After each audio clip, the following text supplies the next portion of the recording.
présidente du Conseil. Et j'ai maintenant l'honneur de donner la parole à son Excellence Madame Thérèse Kaikavamba Wagner, ministre des Affaires étrangères et de la francophonie de la République démocratique du Congo. Vous avez la parole, Madame. Madame la Présidente, permettez-moi de vous féliciter pour la présidence de la Confédération suisse et d'exprimer la satisfaction de ma délégation à voir votre pays guider nos délibérations ce mois d'octobre 2024. Je salue aussi les efforts constants de son Excellence M. Antonio Guterres, secrétaire général des Nations Unies pour la paix en République démocratique du Congo. Mes remerciements vont également à l'ambassadeur Wang Xia, envoyé spécial du secrétaire général pour la région des Grands Lacs, ainsi qu'à ma compatriote, Madame Sarah Kiamutabwe, pour son témoignage qui nous interpelle. Madame la Présidente, distingués membres du Conseil, ma présence ici aujourd'hui est un rappel de l'obligation sacrée de ce Conseil, celle de préserver la paix et la sécurité internationale. La République démocratique du Congo, comme tout État membre de cette organisation, doit bénéficier de la même considération. Or, la crise qui persiste à l'est de mon pays, orchestrée et alimentée par des forces extérieures, met en péril cette paix, non seulement pour nous Congolaises et Congolais, mais pour l'ensemble de la région et par ricochet pour la stabilité mondiale. Le rapport du secrétaire général sur la mise en œuvre de l'accord-cadre pour la paix, la sécurité et la coopération pour la République démocratique du Congo et la région des Grands Lacs est sans appel. Il met en lumière une situation sécuritaire qui se détériore, des tensions croissantes entre la RDC et le Rwanda et une crise humanitaire tragique. Ce rapport appelle à une mobilisation urgente et un sursaut diplomatique pour restaurer la paix et répondre aux souffrances des populations. Après 12 années, force est de constater que les réunions et les rapports n'ont pas produit de progrès concrets. Madame la Présidente, cette crise n'est pas un simple accident de l'histoire. Depuis près de 3 décennies, le peuple congolais endure des souffrances indicibles et les mécanismes mis en place pour restaurer la paix, tels que l'accord-cadre d'Addis-Abeba, échouent face à la mauvaise foi de certains. Bien que cet accord ait été déséquilibré dès le départ, la République démocratique du Congo l'a signé dans l'espoir de ramener la paix à son peuple.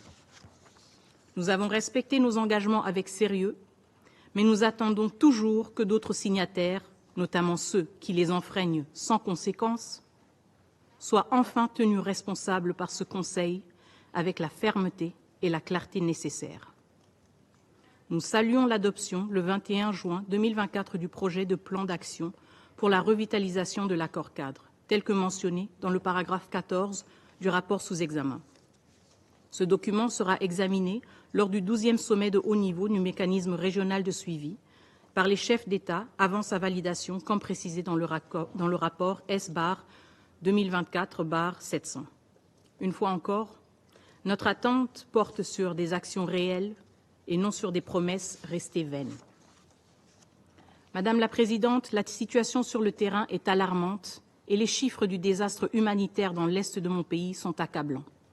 Près de 7 millions de Congolais sont actuellement déplacés, vivant dans des conditions de dénuement total, faisant de la RDC le pays avec la plus grande population de déplacés internes au monde. Le rapport de votre groupe d'experts confirme la présence de plus de 4 000 soldats des forces de défense rwandaises sur le sol congolais, dépassant les effectifs du M23. Ainsi, le Rwanda, contributeur de troupes aux Nations Unies, s'ingère impunément dans les affaires de ses voisins en violation flagrante du droit international. Cette ingérence s'accompagne d'une série de manœuvres illégitimes visant à restructurer l'administration locale dans les zones occupées, notamment à travers des nominations d'autorités coutumières imposées par le M23 et soutenues par le Rwanda. Ces groupes cherchent à modifier les équilibres démographiques et culturels, notamment dans le territoire de Rutshuru. Ces actes sapent l'autorité de l'État congolais et instaurent une administration parallèle divisant les communautés. Par ailleurs, des transferts de population sont signalés sous couvert de mouvements de réfugiés, que nous rejetons fermement. Le retour des déplacés et des réfugiés doit et sera uniquement encadré par l'État congolais avec l'appui du Haut-Commissariat des Nations Unies pour les réfugiés pour garantir des retours volontaires et dignes.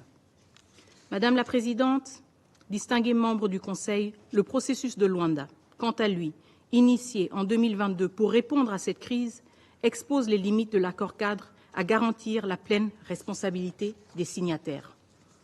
Nous avons délibérément évité de divulguer dans l'espace public et les médias les détails du processus de Luanda, par respect pour le médiateur et les vies humaines en jeu afin de garantir la sérénité des négociations.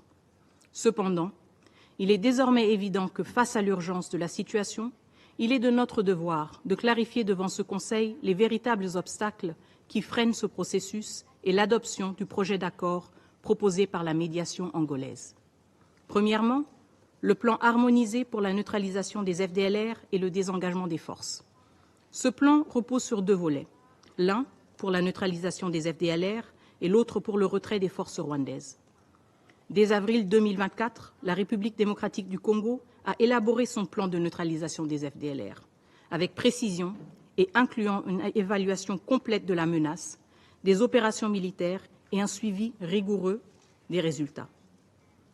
En revanche, la contribution du Rwanda sur le retrait des forces se résume à une simple promesse de retrait sans garantie ni détails concrets, créant un déséquilibre qui compromet l'application cohérente du plan. Pire encore, le Rwanda conditionne son retrait à la neutralisation des FDLR, un chantage qui viole les principes fondamentaux du droit international. Pour que ce processus ait du sens, il est impératif que les deux volets soient mis en œuvre de manière concomitante. Seule une simultanéité peut assurer la crédibilité et l'efficacité d'un plan qui aspire à restaurer la paix dans la région. Deuxièmement, le Rwanda rejette toute clause de responsabilité dans un éventuel accord de paix, ce qui soulève de graves interrogations sur la sincérité de son engagement envers la paix. En République démocratique du Congo, nous acceptons pleinement d'être tenus responsables de nos actes, car le principe de responsabilité est le socle de toute résolution de conflit. Il impose à chaque partie de respecter scrupuleusement ses engagements avec rigueur et sincérité. Lorsqu'un accord est violé, le principe commande des conséquences claires et sans équivoque, qu'il s'agisse de sanctions ou de poursuites judiciaires, pour que justice et droit international ne soient pas de simples mots, mais des réalités. Sans responsabilité, il ne peut y avoir ni confiance, ni paix durable. Enfin, troisièmement, la République démocratique du Congo réaffirme la nécessité impérative d'un mécanisme de justice régionale pour répondre aux violations flagrantes du droit international commises depuis la résurgence du M23 en 2022. Le Rwanda refuse catégoriquement l'inclusion de toute disposition visant à intégrer ce mécanisme dans l'accord de paix actuellement en discussion. Ce refus obstiné dévoile sans ambiguïté l'intention du Rwanda d'échapper à la lumière de la justice. Madame la Présidente, Mesdames et Messieurs les membres du Conseil, en ce qui concerne l'exploitation illégale des ressources naturelles de mon pays, mon gouvernement demande instamment l'imposition de sanctions sévères contre tous les acteurs de cette chaîne de pillage, du producteur à l'exportateur. Nous appelons également à la mise en place d'un mécanisme similaire au processus de Kimberley pour gérer l'or provenant des zones de conflit afin de mettre un terme à cette économie parallèle qui alimente la violence. Mon gouvernement, qui souscrit aux recommandations de l'atelier de Khartoum du 2 septembre 2021 sur les ressources naturelles dans la région des Grands Lacs, est prêt à participer activement aux discussions pour la mise en place d'un tel processus afin d'éradiquer ce fléau. Enfin, je tiens à saluer l'initiative de la réunion du 1er octobre 2024 aux Nations Unies visant à accélérer l'opérationnalisation du programme de désarmement, démobilisation, relèvement communautaire et stabilisation, PDDRCS en sigle, pour la réinsertion des éléments des groupes armés. Nous réitérons notre appel à un soutien substantiel pour ce programme, face aux défis posés par les groupes armés étrangers. Il est essentiel que chaque pays de la région prenne ses responsabilités, comme le fait la République démocratique du Congo, en mettant en place des mécanismes nationaux pour gérer les groupes armés sur leur propre territoire, afin qu'ils retournent dans leur pays d'origine et libèrent ainsi la République démocratique du Congo, et en particulier sa population civile, d'un fardeau porté trop longtemps. Nous demandons également que ce Conseil charge l'envoyé spécial du secrétaire général pour la région des Grands Lacs de fournir un rapport circonstancié sur cette question précise. Madame la Présidente, distingués membres du Conseil, la République démocratique du Congo est une nation éprise de paix. Nous avons fait le choix du dialogue, le choix du multilatéralisme et le choix du respect du droit international. Mais nous ne pouvons accepter que notre souveraineté et notre intégrité territoriale soient sacrifiées sur l'autel de l'inaction et de l'impunité. Nous appelons ce Conseil à prendre de mesures fermes en imposant des sanctions ciblées contre les individus rwandais au sommet de la chaîne de commandement impliqués dans le soutien au M23.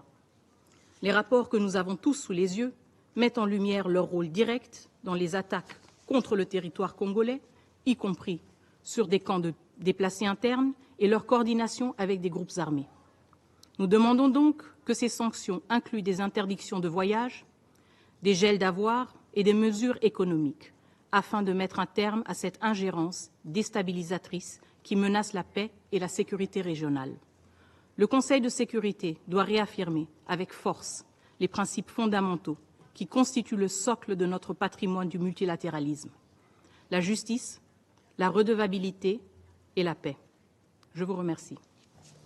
Je remercie la représentante de la RDC.